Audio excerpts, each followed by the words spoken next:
So this beautiful woman is my mom, and she's helping me out with the How to Be Your Own Stylist module, because if anybody knows how to help women have more style and more confidence, it is my mother. She has been in the clothing business for how many years? Over 50. Over 50. That seems impossible. It does. My mom is just my idol and my mentor, and she's amazing. She's, what, 70, what? 71. No Botox, no lasers, no nothing. This is like the real deal. So she knows beauty inside and out. Today I want to ask her some questions about wardrobe basics, because as you clear out your closet, you're going to be letting go of the clothing that doesn't serve you. It doesn't serve the dream that you have for your life, and it doesn't serve your essential feelings. You're going to be letting go of this. So in its place, you want to retain the clothing that makes a smart wardrobe. What I love is when I work with you and really pare back my wardrobe to the basics, where I have a lot less, but it's almost like I have way more outfit options because I can see what I have, and what I have all works together. I think every woman needs a basic dark color, whether it be black or navy or brown, whatever works with your skin coloring. But I would start with a dark basic and build on whatever complements your skin tone. So the dark color you feel should be what? Like the foundation pieces? Absolutely, absolutely. I would say a top, especially, now different figures will call for a different palette. A rounder, shorter figure would probably do better with a monochromatic underneath.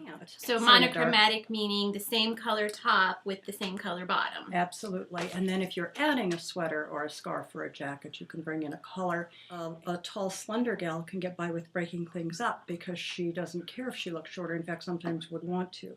A shorter woman probably would do well with a little lift. Perhaps a wedge with a casual pant. And you were saying, okay, so my mom has always told me if you want to look 5 pounds thinner, you need to put a little heel on. What do you think are some of the biggest fashion faux pas that you see walking around? I mean, besides the obvious, I mean, like, we don't need to cover muffin top and whale tail and all that garbage, but like, fit is very, very important. Also, for any figure type, if you're having a heavy day or a day that you don't feel particularly slim, not rolling, you could roll, but pushing your sleeve. Push your sleeves up. Push your sleeves up to your elbow. Oh. And so when you have the widest part of your body, normally is our hip area, and your arms are hanging down there and your wrist is right at your hip area, that whole width shows this dark across the arm. Try that. Stand in front of a mirror with your arms down. So if you have on dark pants and a dark top, and then you have your sleeves all the way down, it's like dark all the way. Dark. Oh, so and it's an illusion. It's the width of your arms as well as the width of your hip. So it's an illusion to pull this up. And if you don't want to bare an arm, wear contrasting. If you wear a shirt, a long sleeve shirt, wear a contrasting color underneath. So you have that contrast that breaks up that hip area. So push up your sleeves, you'll be 5 pounds slimmer no matter what you weigh. That is amazing. It's a good one. That's amazing. Yeah. Okay. There are sleeves I wear, I'm like, ugh, yuck, my arms look so fat. And then there are sleeves I wear where it's like, wow, how cool. I know. So what should a woman look for when it comes to sleeve?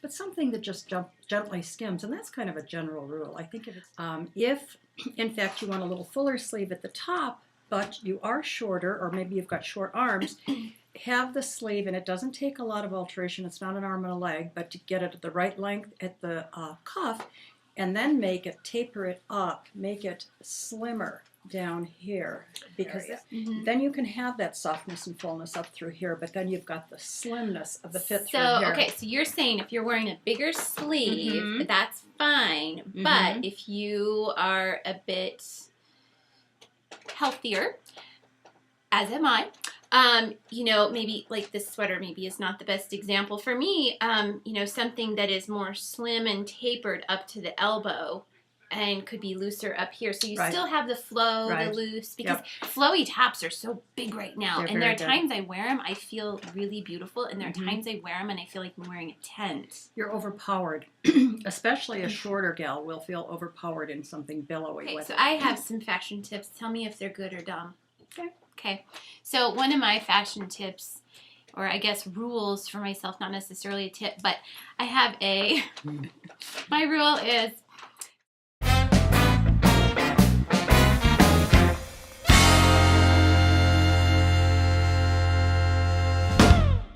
so I'm a gal that loves her skinny jeans.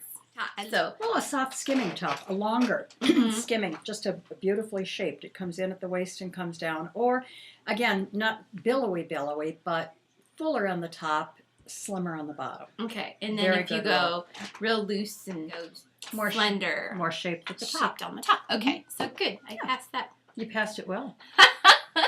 Cool. Here's another tip I have, and this is an organizing tip and a style tip, but I have in my house, I call it a look hook.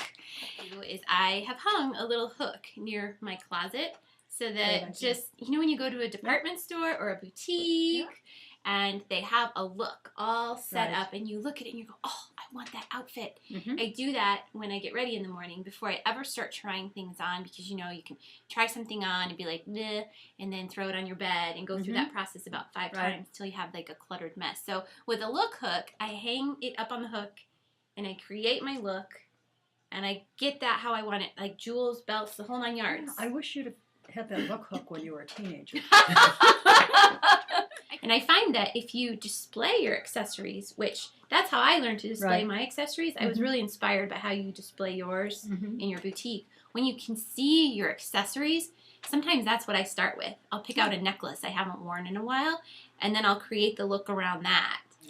You could wear the same top and bottom every day of the week if you put a different shirt or a different cover, jacket, scarf. That is so true. I have key pieces, just like she said, the dark top, dark bottom. Typically black is my color underneath, as you know, but I get a lot of mileage out of a little wardrobe by following your rule of being creative with your accessories. Because Mom has always told me that it costs just as much to look kind of sloppy as it does to look pulled together. So when I was a teenager and I'd run around in, stuff that really maybe needed some gentle correcting, she would always tell me it costs just as much money to look like a slob as it does to look pulled together. And you're so right. As Dolly Parton said, it takes a lot of money to look this cheap. I love Dolly Parton though. She's like one of my idols. I know. And so I just think that that's an amazingly true statement. Yeah. But I love Dolly Parton. I do too. I wish Dolly Parton was here. I do too. Well, thank you. You're I think that was welcome. so awesome. And It was awesome. It was fun to do this with you because I usually have to watch you on Thursdays. That's the only time I see you anymore, so this was great. Well, thank you. Yeah.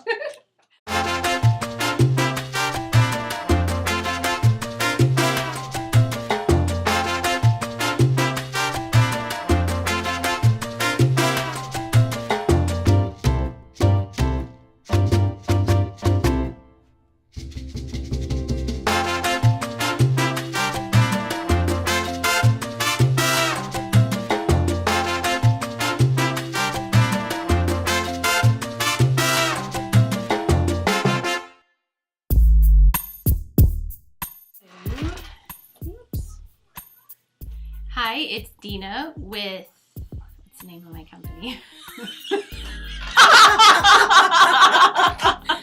You're fucking happy. Maybe we can't do this. Maybe you just have to do it. We can do it. Okay. Take a drink. How many? Get shitty face. I can't put that in the video. Dummy. Okay, let's try it. Good.